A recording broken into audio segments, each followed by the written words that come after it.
This unit is about income taxes, and it is a giant packet, and some of the stuff in there we're going to actually skip over. Um, I don't know when this curriculum was created, but I don't know anybody who sits and does their income taxes by hand anymore. So we're going to pull out some important things and go over some things, and I'm going to show you some forms so you're familiar with them, and then kind of give you some real life advice. Let's go over some vocabulary. So when you're dealing with taxes, when you're talking about income, they're going to call that your revenue. You will get a W-4 form. This is for a newly hired employee that you're going to fill out discussing what taxes to withhold from your paycheck. So when you go apply for a job and start receiving paychecks, they'll ask you to fill out this W-2 form. You're going to have your full name, your birthday, all of those kinds of things. You'll need your social security card because they keep track of you with your social security number and probably your license number. And what you do is they take out taxes based on how many dependents that you have, so you can choose, and the more dependents that you claim, the more they are going to keep out of your paycheck. And we will kind of talk about more about that. We're going to actually look at a W-4 form and talk about that. Some of you may have already filled one out when you started a job. We'll come back to that. The International Revenue Service is what the IRS stands for. That's the government agency overseeing the collection of taxes. A dependent is a person who relies on another person for housing or food. So most of you guys taking this will be a dependent of someone else. I believe when you turn 21, you claim yourself, so if you had a mentally handicapped child that is still dependent upon you for housing and food, even after they're 21, you can still claim them if you can prove that they are dependent upon you for living.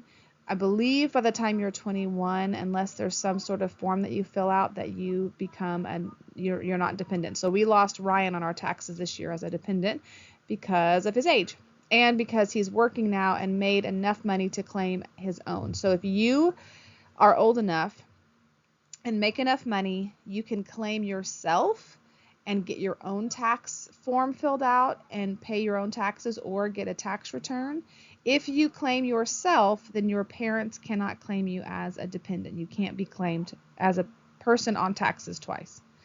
Income taxes are the taxes withheld from a person's paycheck based on their income. And this income tax is based on how much money you make. It is not a flat rate across the board. It is a bracket that the more money that you make, the higher percentage that you pay. And we'll actually look at that tax bracket just to give you an idea of what that looks like. Tax liability is the total amount of income taxes a person owes based on their income. Now, normally, because of what your job takes out of your weekly, bi-weekly, monthly paychecks, your taxes at the end of the year have been covered by what they take out at the time of your paychecks. If you have made more money than has been taken out of your paychecks, then you will have to pay the IRS. If you have overpaid, which happens a lot if you are lower income because you are in a lower tax bracket, then you will get a tax return and they will give you money back because you have overpaid your taxes. W-2 form is the form that you will get from your job reporting what your income was, and it will also report how much they have taken out of your paycheck. So if I have an employee who works underneath me, I have to, as an employer, file their taxes and prove to the IRS how much money I have kept for said employee. So when you get your form, when you file that, your information on your tax return has to match the information that your employer has posted, and that's why they give you the W-2 form. And then you submit that, they submit that, and everything is equaled out. And then the tax return, like I said a few minutes ago, if you overpay, then you get a tax return. If you've underpaid, then you will owe the IRS.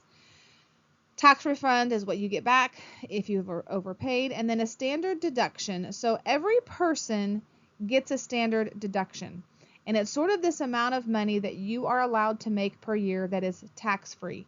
And that percentage will kind of change and vary based on different things. And so one of the reasons that if you are lower income and you still get a tax return because you have not made enough money to meet the standard deduction, and then therefore you get a tax return. And it's a little bit crazy and a little bit stressful to pay taxes, to be honest. A lot of people think we shouldn't have to pay taxes. We'll talk about that on the next couple of slides. The truth is this. When I first started paying taxes, when I first had a first job and had a W-2 form, I sat down legitimately with paper and pen. I believe it had to be a black ink pen or a blue ink pen. And I by hand filled out my forms. Nobody does that anymore. If you own a business, Joe and I own a business, and I do it myself because we don't make a ton of money. But if we had a much larger, I would hire a tax accountant to do our taxes. We use TurboTax. Most people I know use some sort of electronic filing device, and it makes it so much simpler, which is one of the reasons that this lesson is going to be a little altered from the packet that you have, because a lot of that you don't necessarily have to be able to decipher through anymore because of things like TurboTax. So let's start working through some stuff and show you a couple of things. So every person who makes an income should be filing their taxes. I will tell you, if you don't file your taxes and you get caught, it is massive penalties, and you can get in a lot of trouble. So taxes is a big thing that you must be doing every single year. Our taxes, I believe, are an important part of our government functioning the way that it should. Our government has to have an income to function. We have to have an income to pay our military, to do a lot of the things that they do, and they do that from getting taxes. Now, there's a couple of options here. A lot of people believe we should only have a sales tax and that every person should just pay a sales tax. Now, we do have a sales tax also. One of the pluses people say for just having a sales tax is that the people who make more money in turn would spend more money, so then they would therefore be paying more in taxes than those who are lower income and are only buying the bare essentials.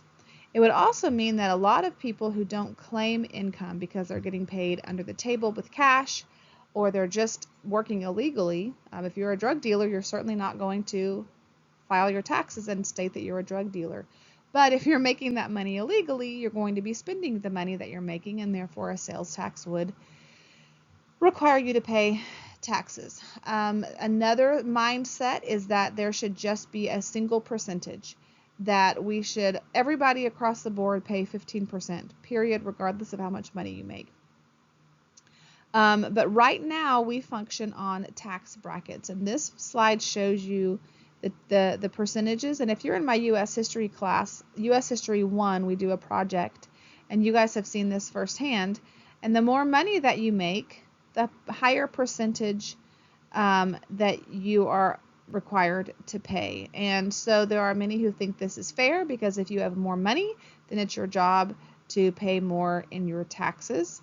In my opinion, if we had a flat tax that everyone paid the same percentage, then those who make more money would pay more in their taxes because their income is higher. But we're not going to have that discussion on this presentation here. We're just going to look at this. So if you make $11,000 or less, you pay 12% of your income in taxes, and then all the way up to 37% of the highest income makers. There's a lot of debate here, and like I said, we're not going to even get into that because this is not the point of this lecture, but it is a pretty good conversation to have. So this is what your tax brackets look like. Most of you, if you are filing for your taxes because you're a student, will be in the lower brackets here, just simply because of your age and the fact that you're working and going to school. So here is a breakdown of how the U.S. government generates their revenue, or their income, same thing, the government receives its income from several different places. So 51%, so just over half of what our government generates in as their income comes from our federal taxes. Now, we also pay Social Security and Medicare tax, and you'll see that in a few minutes as we talk about our tax forms. 31% of that comes in from 31% of the revenue that is made comes from that. Now, Social Security and Medicare should be being used to go back into caring for elderly and those who are lower income to help with those. Other taxes, excess tax, customs and duties, and then business taxes. So if we ever go by, or if someone ever goes and buys a cigarette and they're super expensive, or alcohol is super expensive, those are non-necessary items to live, and so they are taxed at a higher rate to bring in some of this extra income. And you can see it written down there if you'd rather see it in a box than a circle, but the majority of the revenue comes from individual taxpayers. If you work, federal income taxes are deducted. You'll see that from your paycheck. So let's talk about what all those things mean as you'll see them on your forms when you start getting a paycheck. So here's an example W-4 form. This is what you will fill out when you get a job. There's a series of forms you're going to fill out, and one of those is a W-4 form. And what this does is it informs the IRS that you're working and how much to withhold from your paychecks. Now, this person's form tells us that Abe is 16 years old. He lives with his parents, which means he does not he's not going to probably claim himself because he's probably going to make a smaller amount of money. And therefore, he's not going to really have any dependents. But here's the form he fills out. And it just has his name, his phone number, his social security card, not his phone number, his name, his address, his social security number, and you have to sign it, and then you're going to check whichever box on there fits with your employment status. And then every year your employer will send you a W-2 form. They have to send that to you by the end of January, I believe. They will finalize your last paycheck through the end of December, and then every business has a month, I believe, to get these forms filled out because you have to file your taxes by April 15th. If you cannot get everything together, you can file for an extension, but April 15th is tax day. So this is a W-2 form that your job will give you. Now, there are some other forms. So, for example, Joe can sometimes contracts himself out to another lady who owns a lawn care landscaping company, and he will work for her sporadically, but it's a contract, so it's not a steady income. And so she sends him a different form, not a W-2 form, but it all works the same way. And the majority of U.S. students especially will get a W-2 form, and it's the same. It has the same information. You're going to have your Social Security, your employee number, there's that on the top, and then your employer. Every business will have, it's called an EIN number, and it's a 7-digit number, and it's never going to change. So Joe's Lawn Care has an EIN number. Peacock Christian School has an EIN number. My church who pays Joe has an EIN number, and it's the same every single year. And every employee will receive a form with that number, so it's all able to be filed under the same company. And then you're going to have the company information, then you're going to have your information.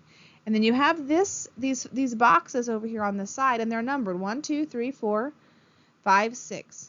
And you can just sort of read what they are. The first box is going to be your income that you've made. That's what they are pulling your taxes from. So number 1, 3, and 5 are all going to match normally because your taxes, your Social Security, and your Medicare are all going to be pulled out of how much income you've had. And then 2, 4, and 6 is the amount that has been withheld. So this young man made $9,873. The income tax that was withheld over the year was $1,025. His Social Security withheld was $612, and his Medicare was $143. And then on the bottom you have your employer state ID number, and then you just have other information here. This is about half a page that you'll get, and normally there's like 2 or 3 copies. You will always, always, always keep these. Don't get them and throw them away. There have been times that we have filed taxes and then something didn't go through and I had to redo some things. And so you want to keep these. If you ever dispose of them, you need to shred them because it has all of your personal information. I have a box in my house, a fireproof, waterproof thing that has our information in it that I just sort of add these to in case I ever need them. So really pretty simple, very self-explanatory. You will not fill this out. You will receive this from your employee. Now, you have a whole lot of pages in that packet with a whole bunch of other things. The reality is you're not going to need to know those things yet. And then as you get older, you'll see those things, but there are so many different variations of what you will receive based on your job that I almost feel like it's just too much right now for us to go over. This is the first page of a tax return. There's another page that you'll have that will look very similar to this, and you literally just fill it out. So your name, first name and initial, your last name. If you are single, if you are married, now if you get married, you can file jointly or you can file separately. So Joe and I could file, he could file his taxes, I could file my taxes, but we file jointly. However, he is the head of the household by paper, but I'm the one who does all the paperwork. So he becomes the head of the household because that's just how we function around here. But I am the one who files it. So your name and initial, if you are filing jointly, then you'll have to pick one person to be the head of the household. If you're filing singly, then that's just you. Or if you're filing married but separately, then that's just you. Again, you'll have to have your social security number, which most of you probably don't have that yet if you're not working anywhere. Your parents should have a social security card that you can get all that information from. And then, like this first, it says standard deduction. Someone can claim. And then there's a box that says you as a dependent, your spouse as a dependent. And so here's the thing. Most of you as a child still living at home will be a dependent. Someone can claim you as a dependent. So when Ryan filed this, technically I could claim him as a dependent, but I did not because he filed himself. Now this where it says dependents, until you have children that you are claiming for a dependent, you will not need to fill that out. So we have, until this year, we had 4 dependents. So I would have to put in Joseph Ryan Fernandez, John Luke Fernandez, Josiah Matthew Fernandez, Jace Thomas Fernandez, and fill out every role. And then you just start filling this in. And this is where this gets so tedious. However, I have not filled out one of these with a black ink pen or a blue ink pen. I do not remember the last time I filled it out. I use TurboTax, and it is so easy. So when you start to file taxes, my suggestion is going to be to you, and we have a kid that we help out with some things, Chris, some of you know Chris, and he comes to me a lot with some tax questions, and I'm always like, let's pull up TurboTax and walk through it because it makes it so much easier. So a couple of things that I have learned, and I should have put on here the standard tax exemption. Again, all of us have a level of income that we can make that we won't be taxed on, and most of you will not make enough money to exceed that. And that's one of the reasons most of you will get a tax return, because you're not going to make enough money to even have to be taxed. But if your job is taking out taxes, which legally they have to do, then technically you've overpaid. Once you start having children and you have dependents, you're going to have this thing called an earned income credit. So we have a standard deduction that we're given just because of how much money we make. And then every kid gives us an earned income credit. So usually Joe and I get a small tax return. But here's what I'm going to tell you. Find something like TurboTax to use. If you have expenses, so because I am a teacher, I can write off supplies. I can write off a home office. I can write off, we have a school phone line, the school can write off. Joe can write off cell phone time because he uses it for his business. He can write off gas. He can write off all of these things, but you must have a record of these expenses. If you file taxes and they believe that you have lied on your taxes or are not being honest on there, they can audit you. And if you ever get audited, you have to then have proof of everything that you have filed.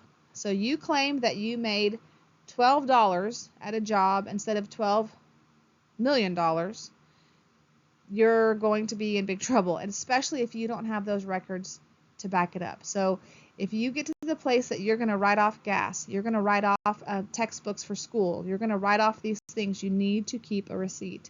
And you need to have a system that is semi-organized so it doesn't become chaos when you go to file your taxes. Okay, now here's the thing.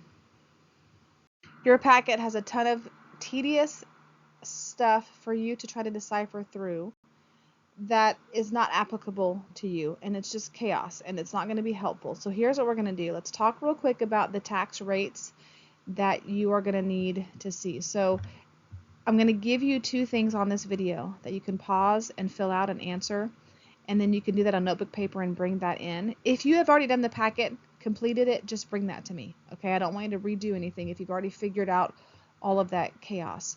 But here are the tax brackets. So you need to kind of write this down or take a screenshot so you have it for the next two slides that we're going to look at. Again, your tax brackets based on your percentage. Medicare should be taken out at 2.9%, Social Security 6.2%. Now to figure that out, so let's say that I make $50,000. To find out what my taxes should be, I'm going to take that $50,000 and I'm going to times it or multiply it by the percentage. So $50,000 would fall in the 22% rate for income tax. So $50,000 times 0.22 is going to give me what should be taken out for income tax. For Medicare, I'm going to take $50,000 and I'm going to do 0.029 because I have to move my decimal two places. Or if you have your percent key on your calculator, 2.9%. Do not move the decimal and use the percent key, either one or the other. So $50,000 times 0.029 will tell me how much Medicare should be taken out. Same thing for Social Security. I'll take 50,000 times 0.062, and that will tell me how much Social Security that I should take out. So write those numbers down, and you're going to need them for the next slide. All right, so here's what we're going to do instead of doing all that stuff. I just want you to really, the truth is, if you can read a W-2 form and you can translate this information, then you're going to be good to go. And even if you don't receive a W-2 form, so Joe's contract labor form that he gets is not a W-2. I think it's a 1090 or a 1040. The same information is there. It's represented slightly differently, and because he is a contract labor person, he does not have any taxes taken out. So his number 2 box will have 0. Because when you are a contract employee, you're not a consistent employee, and they don't have to require you to pull out taxes. So as long as you're comfortable with this, I really think this is going to be the most beneficial thing for you. So just take a screenshot of this, or however you want to save it, pause the video, but do this on notebook paper and just translate line A, I just rewrite this on notebook paper. And then using those tax brackets, figure out if Paolo overpaid or underpaid. Take the income, find the tax bracket, figure out what his income tax should be, figure out what his Social Security should be, figure out what his Medicare should be, and then tell me if he has over or underpaid. Just do this on notebook paper and then turn that in along with the next slide as well. It's the same thing. This one is for someone named Dylan. It's again all the same information. Just translate it on a piece of notebook paper, line A, 1A, line 8, line 9, whatever, and then figure out how much Dylan should have paid in income tax, Social Security, and Medicare, and just tell me if Dylan has over or underpaid and by how much. And then you can just be done, and don't worry about all the other stuff in that packet.